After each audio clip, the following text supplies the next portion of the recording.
हमें सिर्फ अपने लोगों से लेना देना 2323 लोग, जिसमें काफ़ी रिटायर हो गए हैं। लिखित रूप से है शासनादेश में कि हमारे पास वित्तीय संसाधनों की कमी है, अतः हम आपको पूरी तनख्वाह नहीं दे पा रहे। तो हमने उन्हें हाई स्कूल इंटर के बच्चों को पढ़ाया, बोर्ड की परीक्षाएं दिलवाई, मूल्यांकन किया, उनका प्रैक्टिकल लिया, सब कुछ के रिजल्ट दिया। हमें भी पुरानी पेंशन भरने का विकल्प दिया जाए। जब तक कि एक बढ़िया प्रस्ताव बनकर के यहाँ से नहीं जाएगा, तब तक तो ऊपर अधिकारी या मुख्यमंत्री सुनेंगे नहीं। मुख्यमंत्री पोर्टल भी जो चल रहा है बिल्कुल फेक है। वहाँ जो लोग बैठे हैं काम नहीं करते हैं, केवल लिख देते हैं कि निस्तारित। हर एक विभाग में लेटर भेजे जाते हैं और विभाग से मांगा जाता है, अंत में ये लिख दिया जाता है कि निस्तारित, जबकि उसका कोई भी निस्तारण नहीं होता है। जो अभी विज्ञापन के आधार पर पुरानी पेंशन का एक नियम निकाला है माननीय मुख्यमंत्री जी ने, माननीय मुख्यमंत्री जी तक सिर्फ एक सूचना जाती है कि ये संविदा पे थे। हम मुख्यमंत्री जी से एक क्वेश्चन पूछेंगे कि क्या आज भी हम संविदा पे हैं? माध्यमिक शिक्षक संघ की प्रांतीय अध्यक्ष आशा लता सिंह जी हमारे साथ बात करने के लिए हैं। मैम, आज बड़ी संख्या में आपके साथ आपके जो संगठन के लोग हैं वो सब मौजूद हैं, क्या कुछ बात रख रही हैं? हम लोग माननीय मुख्यमंत्री जी से सिर्फ और सिर्फ एक ही बात रख रहे हैं कि हमें भी पुरानी पेंशन में लिया जाए, उसका विकल्प भरने का अवसर दिया जाए। अधिकारी हमारी सुन नहीं रहे हैं, लगभग 1 साल हो गया दौड़ते हुए और हाँ करते रहे, फिर अब कह रहे हैं कि आप माननीय मुख्यमंत्री जी से कहिए, वही कर सकते हैं। क्योंकि हमारा जो विज्ञापन है वो 2005 के पहले का है और अब हम पूर्णकालिक शिक्षक LT लेक्चरर में हैं, पूरी तनख्वाह पा रहे हैं, दूसरा कोई भी विज्ञापन नहीं हुआ है, अतः हमें भी पुरानी पेंशन भरने का विकल्प दिया जाए। और we are duly selected, well qualified और हम योग्यताधारी हैं। 2 अखबारों में हमारा भी विज्ञापन हुआ था, 2005 के पहले हुआ था, दूसरा अन्य कोई विज्ञापन नहीं हुआ और उस समय पूर्ण चयन प्रक्रिया अपना करके हमारा जैसे राजकीय में नियुक्ति होती है उस तरह से हमारा चयन प्रक्रिया अपनाया गया था और किया गया था। और ये कहा गया था कि लिखित रूप से है शासनादेश में कि हमारे पास वित्तीय संसाधनों की कमी है, अतः हम आपको पूरी तनख्वाह नहीं दे पा रहे। तो उस समय हमारा शोषण किया।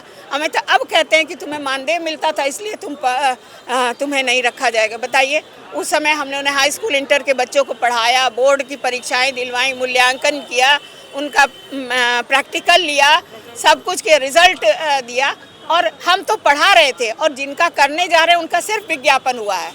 हम तो एक स्थिति थी हमारी, कहीं पे हम लगे हुए थे सरकारी स्कूलों में ही और हमें ट्रेजरी से पेमेंट रुपए 5000 मिल रहा था, वो भी हमारी कमी से नहीं, आपकी कमी से मिल रहा था कि आपने कहा मेरे पास पैसे नहीं।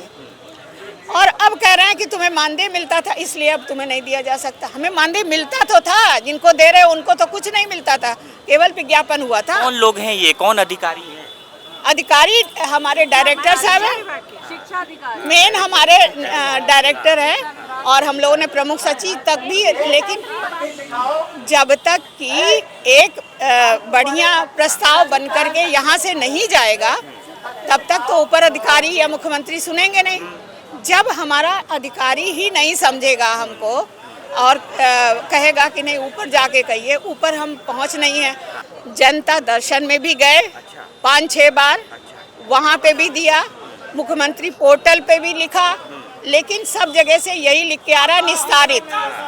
कोई निस्तारण नहीं हुआ, लेकिन उसका एंड लिख के आ रहा निस्तारित। उनका काम वही है कि हमारा निस्तारित हो गया। मुख्यमंत्री पोर्टल भी जो चल रहा है बिल्कुल फेक है। वहाँ जो लोग बैठे हैं काम नहीं करते हैं, केवल लिख देते हैं कि निस्तारित। ये बड़ा आरोप लगा है। बिल्कुल आरोप मैं लगा रही हूँ, इसमें कोई दो राय। मैं इस आपके माध्यम से मैं कहना चाहती हूँ कि वहाँ पर पोर्टल पर इसी तरह का कार्य हो रहा है। हर एक विभाग में लेटर भेजे जाते हैं और विभाग से मांगा जाता है, अंत में ये लिख दिया जाता है कि निस्तारित, जबकि उसका कोई भी निस्तारण नहीं होता है। आशा जी एक सवाल है, ओपीएस का मामला कोई नया नहीं है, लंबे समय से आप लोग भी मांग कर रहे हैं और तमाम जो संगठन है वो इसकी मांग करते हुए आ रहे हैं। ओपीएस का मुद्दा अब कहीं ना कहीं राजनीतिक मुद्दा भी हो गया है। समाजवादी पार्टी ने भी कहा है कि अगर उत्तर प्रदेश में हमारी सरकार बनती है तो हम ओपीएस को लागू करेंगे। कैसे देखती हैं जो विपक्ष है और जो 2027 में जो चुनाव होगा उसमें क्या एक बड़ी भूमिका ये जो शिक्षक हैं आपके साथ वो भी निभाएंगे? देखिए, और सबकी बात दूसरी है, हमारी बात 2323 विषय विशेषज्ञों की बात बिल्कुल अलग है। और वो जो 28 जून 2024 में जो शासनादेश नया निकला है सामान्य 3 पेंशन विभाग से, हम उसमें आते हैं। और बाकी सब लोग अलग मुद्दा है, वो राजनीतिक हो, वो किसी तरह का हो, उससे हमें कोई लेना देना नहीं है। हमें सिर्फ अपने लोगों से लेना देना 2323 लोग, जिसमें काफ़ी रिटायर हो गए हैं। और हम उस शासनादेश के अंतर्गत अपने को हम बिल्कुल आते हैं, उनसे बेहतर हैं। ये भी लिखा हुआ है, मैंने ये भी लिखा हुआ है कि हाँ, क्यों हमको लिया जाए। इसलिए हम तो सिर्फ अपनी बात करते हैं और हम सिर्फ 28 जून 2024 की बात करते हैं कि उसमें हमको शामिल किया जाए, विकल्प पत्र भरने का अवसर प्रदान किया जाए। कहाँ से शिक्षक आपके साथ? हमारे शिक्षक पूरे प्रदेश से आए हुए हैं, कोई भी जिला जनपद बाकी नहीं है जहाँ से आए नहीं है। बसों में भर भर के और ट्रेन में अपना रिजर्वेशन करा के सब लोग आए हुए हैं। ये सारे जिले लिखे हुए हैं, हमारे सारे जनपद के अध्यक्ष हैं, मंडलीय अध्यक्ष हैं और हमारे प्रदेश के भी पदाधिकारी हैं सब लोग। ये हमारे महामंत्री जी हैं। जैसे अब तक की आप लोगों को आश्वासन मिलता रहा है, अगर सिर्फ आश्वासन मिलता है और आप लोगों की जो मांग है वो पूरी नहीं होती है तो आगे का क्या कदम होगा? आगे हमारी माननीय मुख्यमंत्री जी से करबद्ध प्रार्थना है कि वो हमारी बात आप लोग के माध्यम से सुने, उन तक पहुंचेगी। तो हमें पूरा विश्वास है कि वो सहृदय है, बहुत ही न्यायप्रिय है।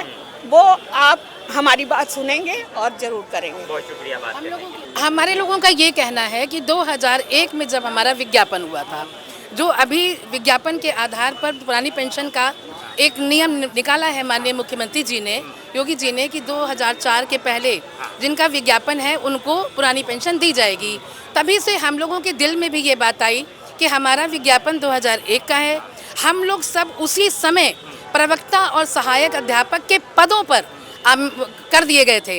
और 2003 के बाद जब हमारा आमेलन हुआ, अब हम विषय विशेषज्ञ नहीं हैं, अब हम आमेलित विषय विशेषज्ञ हैं, जिनका 2001 में पदों पर ही चयन किया गया था, विधिवत चयन किया गया था। ठीक, तो अब हम कैसे अलग हो सकते हैं? हम अपनी को जो मांग रहे हैं, माननीय मुख्यमंत्री जी तक सिर्फ एक सूचना जाती है कि ये संविदा पे थे, ये संविदा पे थे। तो क्या आज भी हम संविदा पे हैं? हम मुख्यमंत्री जी से ये क्वेश्चन पूछेंगे कि क्या आज भी हम संविदा पे हैं?